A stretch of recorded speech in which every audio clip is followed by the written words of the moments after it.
Hi students! So welcome back to my YouTube channel and you're here at MsC TV. For today's video, we're going to discuss about the common monomial factor. Okay, for example, we have this one. So factor 3ab plus 3a. Okay, so a common monomial factor means they have the same common factor, or they have the same in one term. Okay, kasi monomial. Alright? So, if we have this na 3ab plus 3a, okay, so what is the number or variable that is same with this term and then this term? Okay? So, since this has 3, and then this is also has 3, okay, so let us put 3. Okay? And then, what's next? They have the same letter or variable a. So let's put a. This term has a, and then this term also has a, right? So this term also has 3, and then this term also has 3. That's why we have the common monomial factor is 3a, alright? But in our instruction, we have to factor this, okay? So since we have the common factor 3a, alright? 3ab divided by 3. So 3a is b. Next, we have plus sign here. So let's have plus here. Next, so 3a divided by 3a is 1. So our answer is 3a b plus 1. But how to check if your answer is correct? Okay? So check natin. Let's check.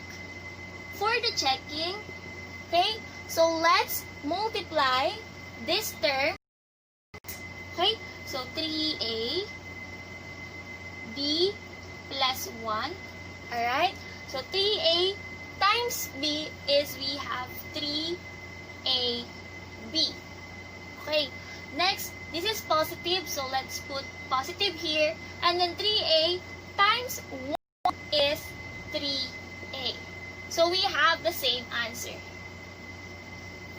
Next, we have 4a squared b cubed minus a squared b squared.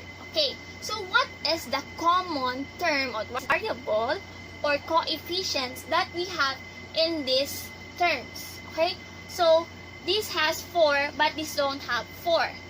This has a and this also have a. That's why we put a here. Okay, next, so what is the exponent of a? So we have the same 2, so we write 2. Next, we have the same b, so put b here. And what is the least exponent that we have in our variable b?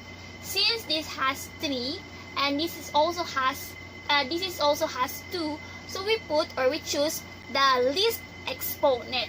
So we choose 2. Okay? So next, let's divide, okay, this term to this. Okay? So for a squared b cubed, divide by a squared b squared. Okay? So 4. Alright? And the next, a squared divided by a squared is 1. Kasi they have the same variable and also they have the same exponent. So that is 1. Next, b cubed divided by b squared is b. Okay, next we have minus sign, so let's have minus, and then a squared divided by a squared is also 1, and then b squared divided by b squared is also 1. So let's put 1 here. Alright?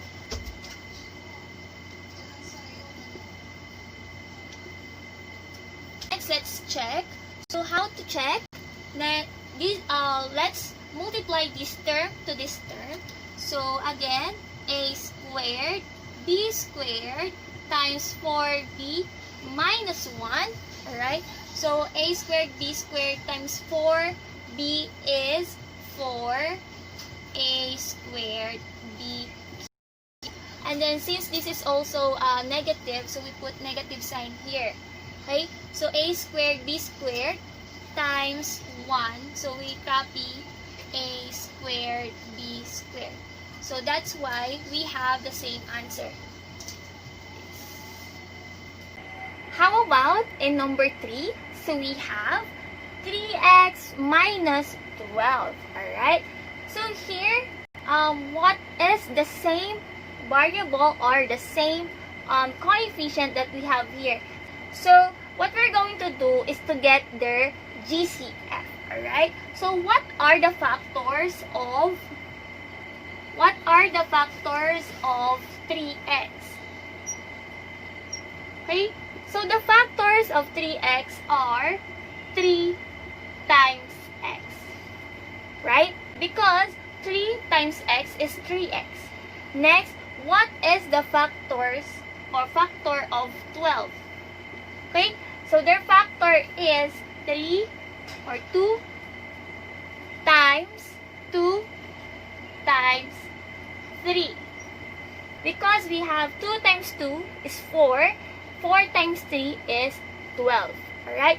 Why 2 times 6 is not the factor of 12? This is also a factor of 12, but we need the GCF or the greatest common factor, because 6 can be factored by 2 times 3. Okay?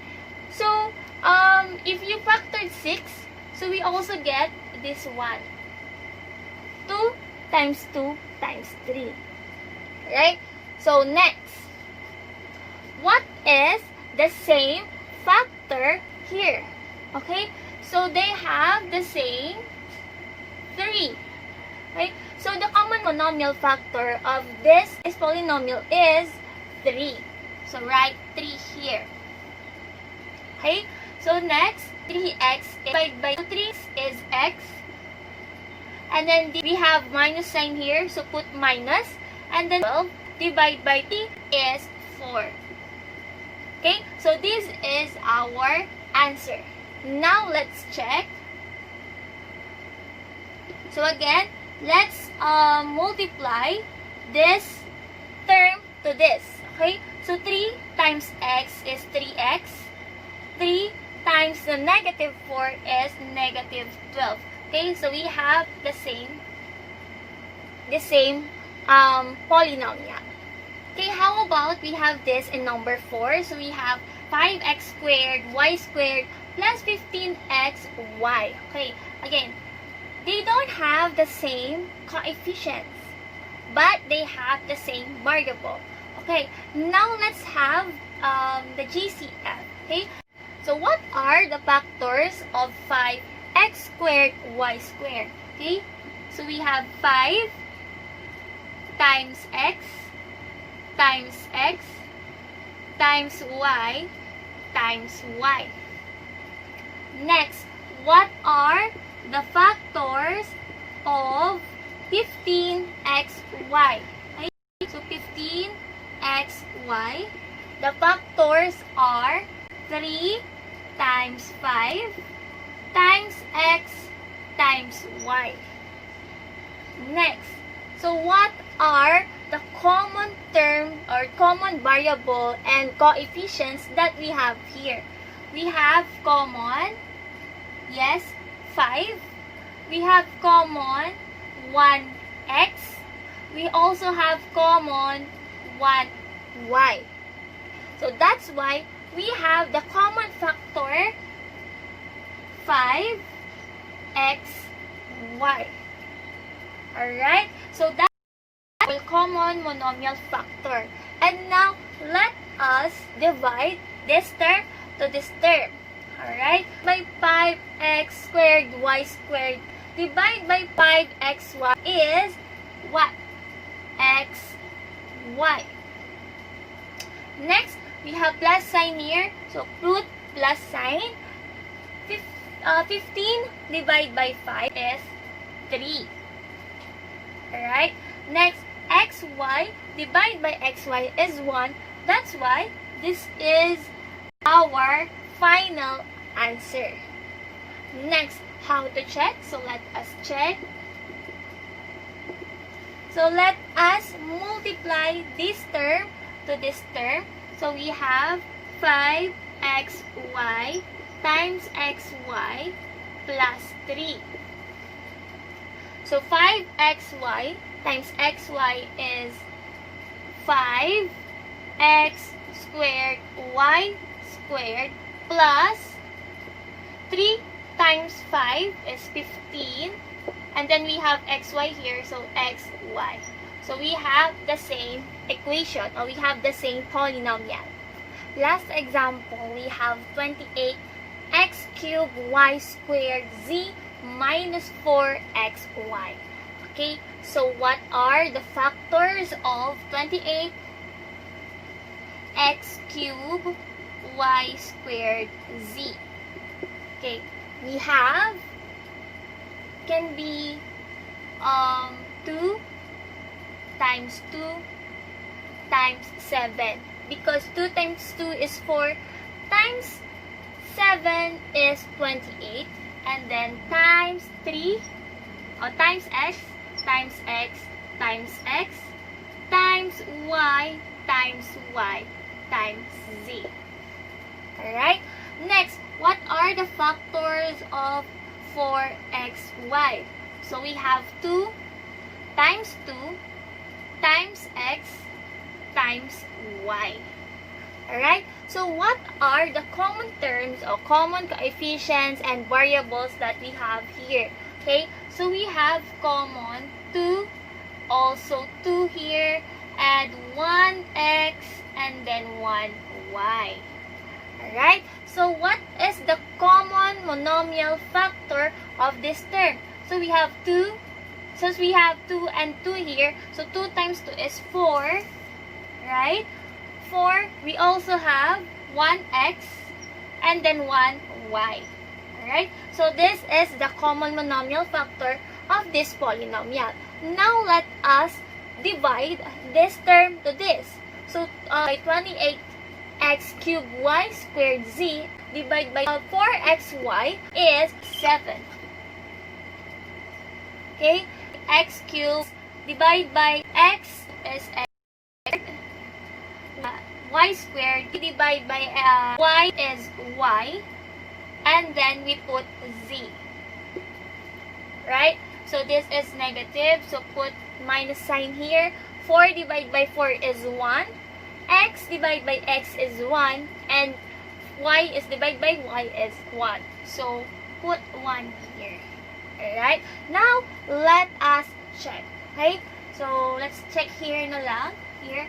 So we have 4xy, alright, times 7x squared yz minus 1. Okay, so 4xy times 7x squared yz is 28x cubed y squared z. And then 4xy times negative 1 is negative 4xy.